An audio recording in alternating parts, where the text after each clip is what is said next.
పరిశుద్ధుడా సారథివై నడిపించు సీయోనుకే నా యాత్రలో నే దాటిన ప్రతి మలుపు నీ చిత్తమే పరిశుద్ధుడా సారథివై నడిపించు సీయోనుకే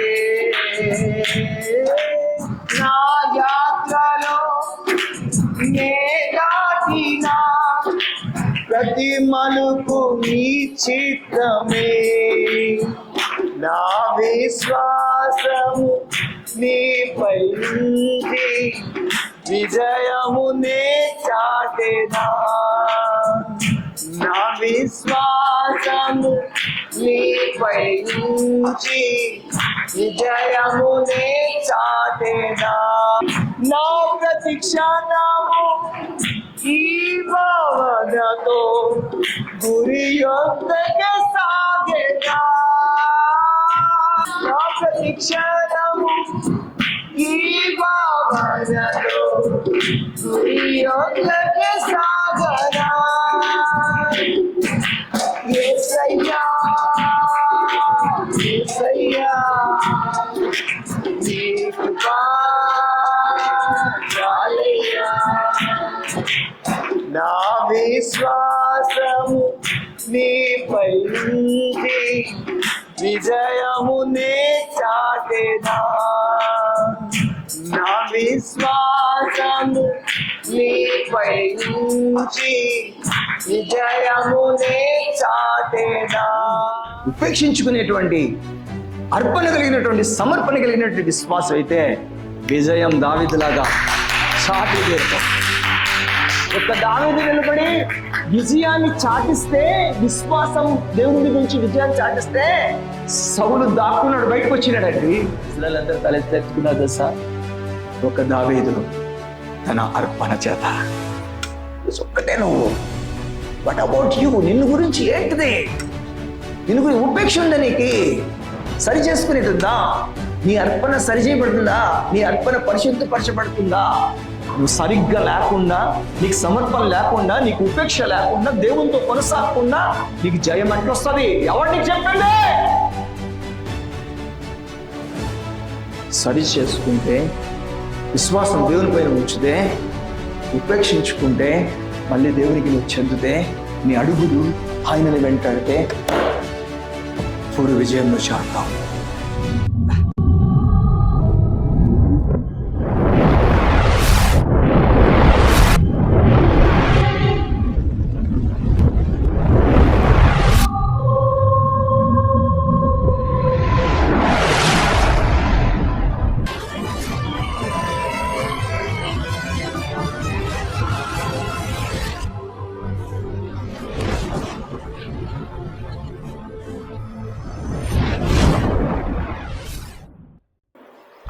ప్రకటన గ్రంథము 3వ అధ్యాయము 7-8 వచనాల్లో 8వ వచనాన్ని మనం చూసినప్పుడు, నీ క్రియలను నేను ఎరుగుదును, నీకున్న శక్తి కొంచెమై ఉండినను నీవు నా వాక్యము గైకొని నా నామమును ఎరుగననలేదు.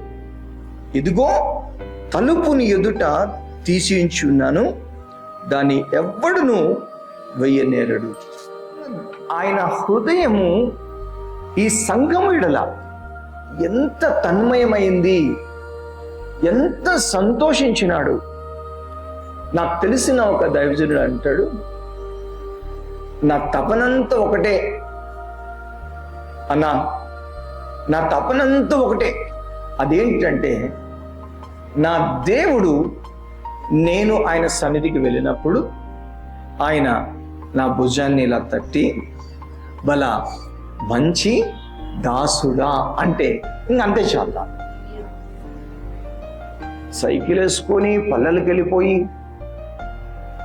ఆ సైకిల్ చెడిపోతే నడుచుకుంటూ వెళ్ళి, బండ్లు వేసుకొని తర్వాత దేవుని కృపను బట్టి ఒక బండిని కొనుక్కొని ఆ బండిలో పల్లెకి వెళ్తూ, ఆ ఎగుడు దిగుడు మార్గంలో అవస్థలు పెడుతూ, ఒకసారి దొంగల చేత కొట్టబడి, ఎన్ని ఇబ్బందులు పెడుతూ, ఎంత ప్రయాసపడినా ఫలితం సరిగ్గా లేకుండా ఉన్నప్పటికీ తృప్తి లేని సేవ చేస్తూ ఉన్న ఆ సేవకుడు అనే మాట ఏంటంటే, ఇంత కష్టపడుతున్నావే, ఇంత త్యాగం ఉందే నీలో, ఎవరి దగ్గర చెయ్యి చాపవే, నువ్వు ఇంత ఖచ్చితంగా ఉంటావే, ఇంతకీ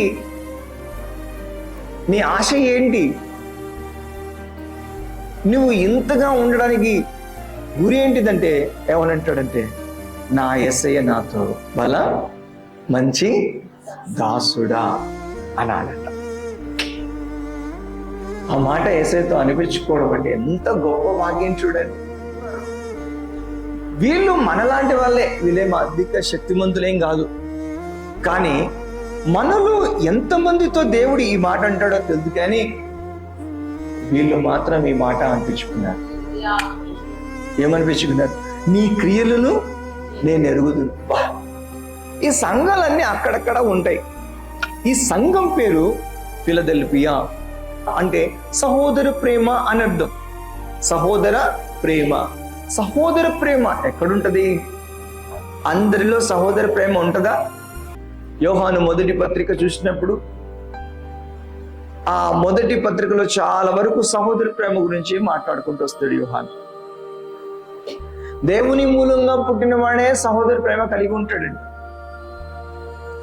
అలాగే దేవుని ప్రేమించిన వాడే సహోదర ప్రేమ కలిగి ఉంటాడు.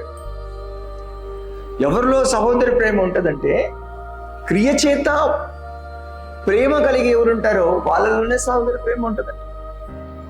సహోదర ప్రేమ కలిగి ఉన్నారు అని అంటే వాళ్ళు ఎలాంటి వాళ్ళు అంటాడంటే, ఆదికాండం 4వ అధ్యాయంలో మనం హెబేలును చూస్తామే, హెబేలు లాంటి వాళ్ళు అని అంటాడు.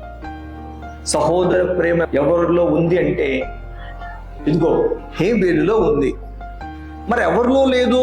ఆరాధన ఉన్నా, వాక్యం ఉన్నా, భక్తి ఉన్నా, బలిపీఠం ఉన్నా, బల్ల ఉన్నా, ఎవరిలో లేదు అంటే కయ్యూనులో లేదంట. కయ్యూనులో సహోదర ప్రేమ లేకపోవడం వల్ల ఎంత మాట అనిపించుకున్నాడు. కానీ సహోదర ప్రేమ కలిగినటువంటి హేబేలు మాత్రం దేవునికి శ్రేష్టమైన అర్పణగా ఉన్నాడు. మరి ఈ సంఘం పేరే ఏం పేరు అంటే సహోదర ప్రేమ అంట. తన సహోదరుని ప్రేమించని వాడు మరణమందు ఉన్నాడు అని వాక్యంలో రాయబడింది. మరణమందు ఉన్నాడు. అయితే సహోదరుని ప్రేమించేవాడు జీవము కలిగినటువంటి వాడు. Praise the lord. ఎంత మంచి టైటిల్ కొట్టేసిందంటే ఈ సంఘము. ఆ సంఘానికి ఆ పేరు వచ్చింది కదా, ఫిలదెల్ఫియా. అంటే జీవము కలిగిన సంఘము, క్రియలు కలిగిన సంఘము, దేవుని సంధించే సంఘము. ఇంతకీ ఈ హేబేలుకు శ్రేష్టమైంది అర్పించాలని ఎందుకు అనిపించింది? మరి కయ్యూను శ్రేష్టమైంది ఎందుకు అర్పించలేకపోయాడు? ఇప్పుడు మనం ఆరాధనకు వచ్చాం కదా, మనం ఆరాధనకు వచ్చాం, బలలో చేయి వేస్తాం కదా, అంటే మనం కూడా మనల్ని అర్పించుకుంటాం కదా, మనం కూడా ప్రార్థనకు సమర్పించుకుంటాం కదా, మనం కూడా ఇది చెయ్యను అని చెప్పి తీర్మానించుకొని ఏది చేయాలో దాని కొరకు దేవునికి ఉండాలని చెప్పని అర్పించుకుంటాం. మరి అర్పించుకుంటాం కదా, మరి అది శ్రేష్టంగానే ఉందా? మనం అర్పించుకునే విధానం శ్రేష్టంగానే ఉంటుందా? లేకపోతే దేవుని సన్నిధిలో ఉండి లేనట్టుగా, ఆత్మీయంగా జీవించినట్టుగా, ఒకవేళ మనలో జీవం లేకుండా, మంచి సాక్ష్యం లేకుండా దేవుడు మనల్ని మెచ్చుకుంటున్నాడా, మన ఎడలో బాధలు పడుతున్నాడా అనేటువంటి వివేచన లేకుండా కయ్యూనులాగా మనం ఏమైనా ఆరాధికులుగా ఉన్నామా? శ్రేష్టమైనటువంటి అర్పణ అర్పించాలండి. ఎందుకు శ్రేష్టమైన అర్పణ అర్పించాలా? భక్తి శ్రేష్టంగా ఎందుకు ఉంచుకున్నాడు? ఎందుకని? ఎందుకంటే నీ క్రియలను నేను చూస్తున్నాను, నీ విశ్వాసాన్ని నేను చూస్తున్నాను, నీ భక్తిని నేను చూస్తున్నాను, అది నాకు ఆనందం కలగజేస్తుంది. నీవు దరిద్రుడిలాగా ఉన్నావు, కానీ దరిద్రుడిని అనుకుంటున్నావు, కానీ నువ్వు ధనవంతుడివి. నీ క్రియల్ని నేను ఎరుగుదును. నీకు ఉండే శక్తి కొద్దిగా, నువ్వు చేసేది నన్ని గెలుచుకునే అంతగా అనే దేవుడు ఒక ఆయన ఉన్నాడు. కాబట్టి అలాంటి దేవుడు ఉన్న కాడ ఏదో ఒక విధంగా ఆరాధించేద్దాం, ఏదో ఒక విధంగా పొడిగేద్దాం, ఏదో ఒక విధంగా మందిరానికి వెళ్ళొచ్చేద్దాం అని అనుకుంటారా? నేను చూస్తున్నాను, నేను నీ కోసం రక్తం ఖర్చినందుకు, నీ కొరకు బలైపోయినందుకు, నేను నీ కొరకు మరణాన్ని జయించి నీ కోసం నేను యాజకత్వం చేసినందుకు నీ జీవితం ఉందే, అది నేను ఎరుగుతున్నా. అందుకని హెబెలు శ్రేష్టమైనది తీసుకొని వచ్చినాడు. మలాకి గ్రంథం 1వ అధ్యాయం 8వ వచనం చూస్తే, గుడ్డిదానిని తీసుకొని బలిగా అర్పించిన ఎడల, గుడ్డిదాన్ని తీసుకొని వచ్చి బలిగా అర్పించిన ఎడల అది దోషము కాదా? దోషం కదా. కుంటిదానినైనను రోగం కలదానినైనను కుంటిదైనా రోగం గలదైనా అర్పించిన ఎడల అర్పించినట్లయితే అది దోషము కాదా? అది దోషం కాదా. అట్టి వాటిని నీ అధికారికి నీవిచ్చిన ఎడల అట్టి వాటిని నీ యజమానికి నీవిస్తే అతడు నీకు దయచూపునా?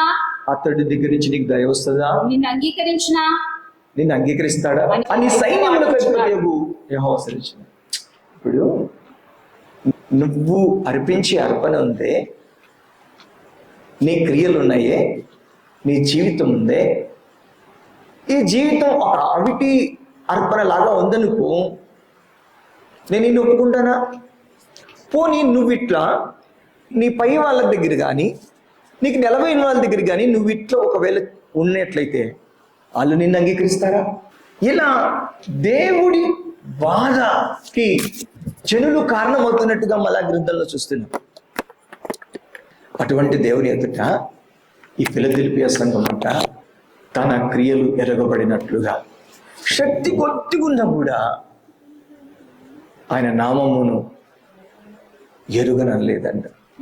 నీకున్న శక్తి కొంచెమై ఉండినను నువ్వు నా వాక్యమును గైకొని నా నామమును ఎరుగనలేదు. ఇదిగో తలుపు నీ ఎదుట తీసి ఉంచున్నాను, దాన్ని ఎవడును వేయలేదు. ఆయన సంధించబడిన దగ్గర ఆ సంఘమునకు తెరవబడిన వాక్యలు చూడండి.